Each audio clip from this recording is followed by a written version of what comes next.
வணக்க மக்களே, நாம இந்த ஆரோக்கியமான பதிவில் நாவல் பழத்தில் நிறைந்துள்ள மருத்துவ நன்மைகளை பற்றி நம்ம விளக்கமாக பார்க்க போகிறோங்க. முதல்ல நம்ம நாவல் பழம் சாப்பிடுவதற்கான சிறந்த நேரம் என்னன்றதை தெரிந்து கொள்வோம். பகல் வேளையில் நம்ம எடுத்துக்கொள்ளலாம், அதாவது மதிய உணவுக்கு அப்புறம் அல்லது மாலை நேர சிற்றுண்டியாக. வெயில் காலங்களில் இந்த சாப்பிட்றது வந்து நமக்கு ரொம்ப ரொம்ப நல்லதுங்க. குறிப்பாக எப்போ வந்து தவிர்க்கணும் அப்படின்னா, வெறும் வயிற்றில் சாப்பிட்றத நம்ம நாவல் பழம் சாப்பிட்றதும் தவிர்க்க வேண்டியது ரொம்ப ரொம்ப அவசியம். அப்படி நீங்கள் சாப்பிட்டீங்கன்னா அமிலத்தன்மை வரும், வயிற்று எரிச்சல், அந்த மாதிரி அசௌகரியமெல்லாம் உங்களுக்கு ஒரு வேளை உண்டாகலாம். தோராயமாக பார்த்தீங்கன்னா ஒரு நாளைக்கு 100லிருந்து ஆரம்பித்து ஒரு 150 கிராம் வரைக்கும் ஒரு 8லிருந்து 10 நாவல் பழங்களை தாராளமாக சாப்பிடலாம். அதுக்கு மேலே சாப்பிடணும் அப்படின்றது அவசியம் கிடையாது. ஸோ நாவல் பழம் சாப்பிட்டு உடனேயே தண்ணீர் குடிக்கக்கூடாது. குறைந்தது ஒரு 25லிருந்து ஒரு 30 நிமிடங்கள் இடைவெளி விட்டுட்டு அதுக்கப்புறமா நீங்கள் தண்ணீர் குடிக்கிறதுன்றது உங்களுக்கு நல்லது. இந்த மாதிரிலாம் நீங்கள் நாவல் பழத்தை எடுத்துக்கொள்ளும் போது கிடைக்கக்கூடிய நன்மைகளை விளக்கமாக பார்ப்போம். அதை பற்றி பார்க்கறதுக்கு முன்னாடி இந்த வீடியோவுக்கு மட்டும் ஒரு லைக்கை கொடுத்துட்டு இந்த தகவலை உங்களுக்கு தெரிஞ்சவங்களுக்கும் ஷேர் பண்ணிடுங்க. ஏன்னா இது அவங்களுக்கும் பயனுள்ளதாக இருக்கக்கூடிய ஒரு ஆரோக்கியமான பதிவு தாங்க. இது போன்ற அப்டேட்ஸ்கள் நீங்கள் தொடர்ந்து பார்க்கறதுக்கு நம்மளுடைய ஹெல்த் நியூஸ் தமிழ் சேனலை மறக்காம சப்ஸ்கிரைப் பண்ணி வச்சுக்கோங்க. பக்கத்தில் இருக்கக்கூடிய பெல் பட்டனையும் கிளிக் பண்ணி ஆல் அப்படின்ற ஆப்ஷனையும் செட் பண்ணி வச்சுக்கிட்டீங்க அப்படின்னா நாங்கள் போடக்கூடிய எல்லா அப்டேட்ஸும் உங்களுக்கு நோட்டிஃபிகேஷன் அடிக்கடி வந்து சேரும். சரிவாங்க மக்களே, இப்போ வீடியோக்குள்ள போயிடலாம். ரத்தத்தில் உள்ள சர்க்கரையினுடைய அளவை கட்டுப்படுத்திக் கொள்வதற்கு நம்ம நாவல் பழம் வந்து உதவி பண்ணுங்க. ஸோ டயபெட்டிஸ் வந்து நம்ம மேனேஜ்மெண்ட் பண்ணிக்கலாம். அதுக்கான காரணம் என்ன அப்படின்னு பார்த்தீங்கன்னா, நாவல் பழம் வந்து சர்க்கரை நோயாளிகளுக்கு ஒரு அருமருந்தாக இருக்கு. இதில் இருக்கக்கூடிய ஜம்போலின் மற்றும் ஜம்போசின் அப்படின்ற அந்த தாவர வேதி பொருட்கள் வந்து ரத்தத்தில் இருக்கக்கூடிய சர்க்கரையினுடைய அளவு வேகமாக அதிகரிக்கிறத முன்னாடியே நமக்கு வந்து கட்டுப்படுத்துதுங்க. இன்சுலினுடைய உற்பத்தியை தூண்டுவதோடு மாவுச்சத்து சர்க்கரையாக மாறுவதை குறைக்கிறதுல ஹெல்ப் பண்ணுது. இதனால ரத்தத்தில் அதிகரித்திருக்கக்கூடிய சர்க்கரையினுடைய அளவை கட்டுப்படுத்திக்கலாம்.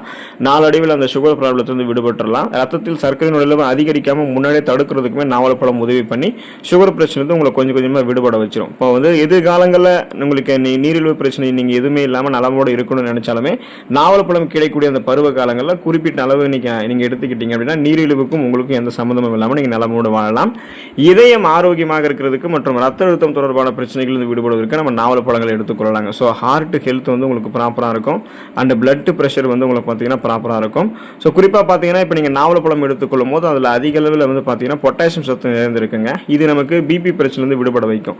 பிபி அப்படின்றது என்னன்னா, நம்மளுடைய உடல் நரம்புகள் ரத்த நாளங்களில் வந்து இறுக்கங்கள் ஏற்பட்டு போதுமான அளவுக்கு ரத்த ஓட்டம் செல்ல முடியாத நிலை தான் நம்ம இந்த மாதிரி சொல்லுவோம். ஸோ இந்த மாதிரி ரத்த நாளங்களை தளர்த்தி உயர் ரத்த அழுத்தம், அதாவது ஹை பிபி என்று சொல்லக்கூடிய அந்த ஹை பிளட் ப்ரெஷரை நமக்கு வந்து கட்டுக்குள்ளே வைக்கிறதுக்கு உதவி பண்ணக்கூடியதுங்க நம்ம எடுத்துக்கொள்ளக்கூடிய இந்த பொட்டாசியம் சத்து இருக்கக்கூடிய நாவல் பழம்.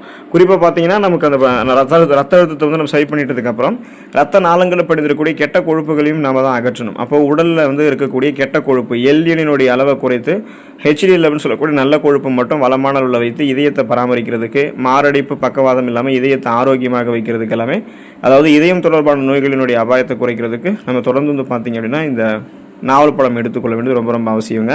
செரிமான கோளாறுகளை நீக்கிக் கொள்வதற்கு, அதாவது டைஜஷன் ப்ராப்ளத்துலேருந்து நம்ம விடுபடணும், அந்த கட் ஹெல்த் வந்து ப்ராப்பராக நமக்கு வந்து இருக்கணும் அப்படின்னா நம்ம தொடர்ந்து நாவல் பழம் எடுத்துக்கொள்ளலாங்க. அதுக்கான காரணம் என்ன அப்படின்னு பார்த்தீங்கன்னா, நாவல் பழங்களில் இருக்கக்கூடிய மருத்துவ குணங்கள் வந்து அஜீரணம், வயிற்றுப்போக்கு அப்படின்னு சொல்லக்கூடிய டயேரியா மற்றும் வயிற்று உப்புசம் போன்ற பிரச்சனைகளுக்கு சிறந்த தீர்வாக வந்து நமக்கு அமையுதுங்க. ஸோ இதனுடைய துவர்ப்பு தன்மை என்ன பண்ணும் அப்படின்னா, குடல் இயக்கத்தை சீராக வைத்து செரிமான மண்டலத்தையே நமக்கு வந்து பலப்படுத்துதுங்க. அதனால நம்ம சாப்பிடக்கூடிய உணவு மூலக்கூறுகள் கடினமாக இருந்தாலும் அதை வந்து நார்சத்து கொண்டு உடைக்கப்பட்டிருக்கக்கூடிய உணவு மூலக்கூறுகளிலிருந்து ஊட்டச்சத்துக்கள் உறிஞ்சப்பட்டதுக்கு அப்புறம் மீதம் இருக்கக்கூடிய கழிவுகளை குடல்களிலேயே தேங்க விடாமல் செரிமான மண்டலத்திலிருந்து வெளியேற்றிவிடும். ஸோ அந்த மலக்குடல்களிலிருந்து கழிவுகள் வந்து வெளியேற்றப்பட்டுவிடும். அதனால பார்த்தீங்கன்னா உங்களுக்கு அந்த சீரற்ற குடல் இயக்கம், கடுமையான மலச்சிக்கல், வயிற்று வலி, வாயு பிரச்சனை, வயிற்று பொறுமல், வயிற்று உபுசம் போன்ற எந்த விதமான செரிமான குடல்களாக இருந்தாலும் அதை நீங்கள் நீக்கிக் கொள்வதற்கு தொடர்ந்து நாவல் பழங்கள் எடுத்துக்கொள்ளலாம். அனிமியா என்று சொல்லக்கூடிய ரத்த சோகை நோய், அந்த நோய் குணப்படுத்தப்பட்டு மீண்டும் வராமல் தடுக்கப்படுவதற்கு தொடர்ந்து நீங்கள் வந்து நாவல் பழம் எடுத்துக்கலாங்க. ஏன்னா நாவல் பழங்களில் வளமான அளவில் அயன் அப்படின்னு சொல்லக்கூடிய இரும்பு சத்து மற்றும் விட்டமின் சி வந்து நிறைந்திருக்கு.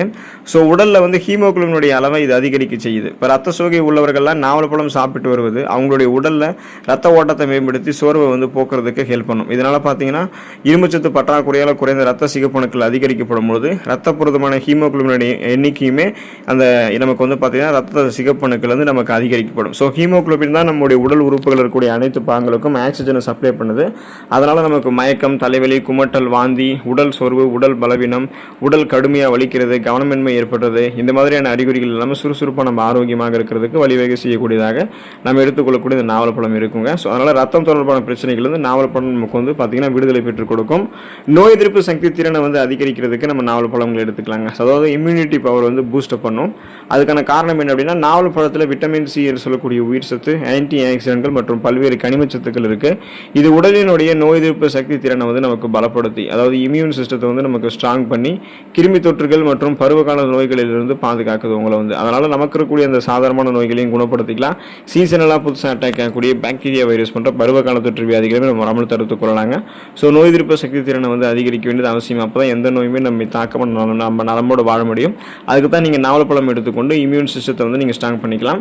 எலும்புகள் மற்றும் பற்கள் பலம் பெறுவதற்கு நீங்கள் தொடர்ந்து என்ன பண்ணலாம் அப்படின்னா நாவல்பழம் எடுத்துக்கொள்ளலாங்க. அதுக்கான காரணம் என்ன அப்படின்னா, கால்சியம், மெக்னீசியம் மற்றும் பாஸ்பரஸ் போன்ற எலும்புகளை வலுவாக்கக்கூடிய தாதுக்கள் வந்து பார்த்தீங்கன்னா நாவல்பழத்தில் அடங்கியிருக்குங்க. இதனால் போனு அப்புறம் டென்டல் ஹெல்த்தும் வந்து உங்களுக்கு ப்ராப்பராக இருக்கும். குறிப்பாக பார்த்தீங்கன்னா உங்களுக்கு அந்த ஆஸ்டியோபோரோசிஸ், எலும்பு மெலிவு நோய், மூட்டு வலி, எலும்புருக்கி, முடக்குவாதம், எலும்பு மஜ்ஜைகளில் ஏற்படக்கூடிய பிரச்சனை, மூட்டு அலர்ச்சி போன்ற எந்த விதமான எலும்பு தொடர்பான பிரச்சனைகளுமே இருக்காது.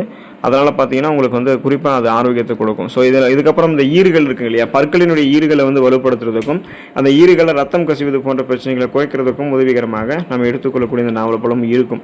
அதனால் நீங்கள் அதையுமே வந்து ட்ரை பண்ணி பார்க்கலாம். இப்போ எலும்புகள் ஆஸ்டியோபோரோசிஸ், எலும்பு மெலிவு நோய், மூட்டு வலி, எலும்புருக்கி, முடக்குவாதம், எலும்பு மஜ்ஜைகளில் ஏற்படக்கூடிய பிரச்சனை, மூட்டு அலர்ச்சி போன்ற எந்த விதமான எலும்பு தொடர்பான பிரச்சனைகளும் இல்லாமல் பன்மடங்கு உங்களுடைய உடல் எலும்புகள் பலம் பெற்று பற்களும் பலம் பெற்று ஸ்ட்ராங்காக நீங்கள் இருக்கிறதுக்கு எல்லாமே உங்களுடைய உணவுகளை நீங்கள் வந்து நாவல்பழங்களை எடுத்துக்கொள்ளலாங்க. கல்லீரல் ஆரோக்கியம் மேம்படுவதற்கு மற்றும் நச்சுக்களை வந்து கழிவு நீக்கம் செய்வதற்கு எல்லாமே தொடர்ந்து நம்ம வந்து என்ன பண்ணணும் அப்படின்னா நம்மளுடைய உணவுகளில் வந்து நாவல்பழத்தை சேர்த்துக்கலாங்க. ஸோ லிவர் ஹெல்த் ப்ராப்பராக இருக்கும். டீடாக்டிஃபிகேஷன் வந்து நச்சு நீக்கம் முறையானதாக நடக்கும். ஸோ அதுக்கான காரணம் நாவல் பழங்கள் இருக்கக்கூடிய ஆன்டி ஆக்சிடென்ட்கள் மற்றும் அஸ்டர்ஜென்ட் அப்படின்னு சொல்லுவாங்க. ஸோ அந்த அஸ்ட்ரிஜென்ட் அப்படின்றது எல்லாமே இந்த பண்புகள் எல்லாமே கல்லீரலில் தேங்கக்கூடிய நச்சுக்களை வந்து வெளியேற்றுவதற்கு நமக்கு வந்து ஹெல்ப் பண்ணுதுங்க. ஸோ இதனால் அந்த நச்சுக்கழிவுகளை வெளியேற்றப்படும் போது கல்லீரலில் ஏற்படக்கூடிய வீக்கம், செல்கள் சேதமடைதல் ஆகியவற்றிலிருந்து நம்ம பாதுகாப்பு பெற்று அதை வந்து அதோடைய செயல்திறனை வந்து மேம்படுத்துவதில் நாவல்பழம் வந்து முக்கிய பங்கு வகிக்குதுங்க. ஸோ இப்போ கல்லீரல் வந்து ஆரோக்கியமாக இருக்கக்கூடாது அப்படின்னா அதிக மது இருந்தக்கூடிய பழக்கம் நமக்கு இருக்குன்றது அர்த்தம். இன்னும் குறிப்பாக நீர் சத்து, நார் சத்து இருக்கக்கூடிய உணவுப் பொருட்கள்லாம் விட்டுட்டு மாவுச்சத்து அதிகமாக இருக்கக்கூடிய உணவுகளை தொடர்ந்து எடுத்துக்கிட்டு இருக்கோம்னு அர்த்தம். ஸோ இந்த மாதிரிலாம் பண்ணும்போது கல்லீரலுக்கு வந்து ஒரு கட்டத்தில் கல்லீரல் அழற்சி நோய் ஏற்படும். அதாவது நச்சுக்கழிவுகள் அதிகமாக படிந்திருக்கக்கூடிய கல்லீரல் கொழுப்பு நோய் அப்படின்னு சொல்லக்கூடிய கொலஸ்ட்ரால்ஸ் வந்து கல்லீரலில் வந்து அதிகமாக படிஞ்சிருக்கிற கல்லீரலில் வந்து அதிகமாக உங்களுக்கு வந்து படிஞ்சிருக்கிறது இந்த மாதிரிலாம் இருக்கும். ஸோ கல்லீரலுடைய ஆரோக்கியத்தை மேம்படுத்துறதுக்கு இந்த நச்சுக்கழிவுகள் அகற்றி ஆரோக்கியமான ஒரு சுறுசுறுப்பான ஒரு உறுப்பாக அதனுடைய செல்களை மீண்டும் மீண்டும் புதுப்பிக்கிறதுக்கு நாவல்பழத்தை நம்ம வந்து கொடுக்கலாங்க. சிறுநீரக கல் பிரச்சனைக்கு தீர்வு தரக்கூடியதுங்க நாம் எடுத்துக்கொள்ளக்கூடிய இந்த நாவல்பழம். ஸோ கிட்னி ஸ்டோன் ப்ரிவென்ஷன் உங்களுக்கு வந்து கிடைக்கும். நாவல்பழத்தினுடைய கொட்டைகள் சிறுநீரக கற்கள் உருவாகிறத தடுத்து அதை வந்து சிறுநீரகத்தினுடைய வழியை கரைத்து வெளியேற்ற உதவுவதாக பாரம்பரிய மருத்துவத்தில் வந்து குறிப்பிடப்பட்டிருக்கு. ஸோ நாவல்பழ கொட்டைகளை வந்து பொடி செஞ்சு உட்கொள்வது அப்படின்றது ஜீரக பாதையை வந்து அதாவது பார்த்தீங்கன்னா சிறுநீரக பாதையை உங்களுக்கு வந்து கோளாறுகளை சரி செய்வதற்குமே உதவிகரமாக இருக்கும் அப்படின்றத குறிப்பிட்டிருக்காரு. ஸோ தொடர்ந்து நீங்கள் என்ன பண்ணணும், இந்த மருத்துவமைகளாக பெறணும் அப்படின்னா நாவல் பழங்களில் அந்த கிடைக்கக்கூடிய சீசனில் மட்டுமே நீங்கள் அதை எடுத்துக்கொள்ளணும். அளவாக எடுத்துக்கொள்ளுங்கள். வளமான நிறைய மருத்துவமைகளை பெற்று நலமோடு வாழலாம். அடுத்த ஆரோக்கியமான பதிவில் மறக்காமல் சந்திப்போம். நன்றி மக்களே.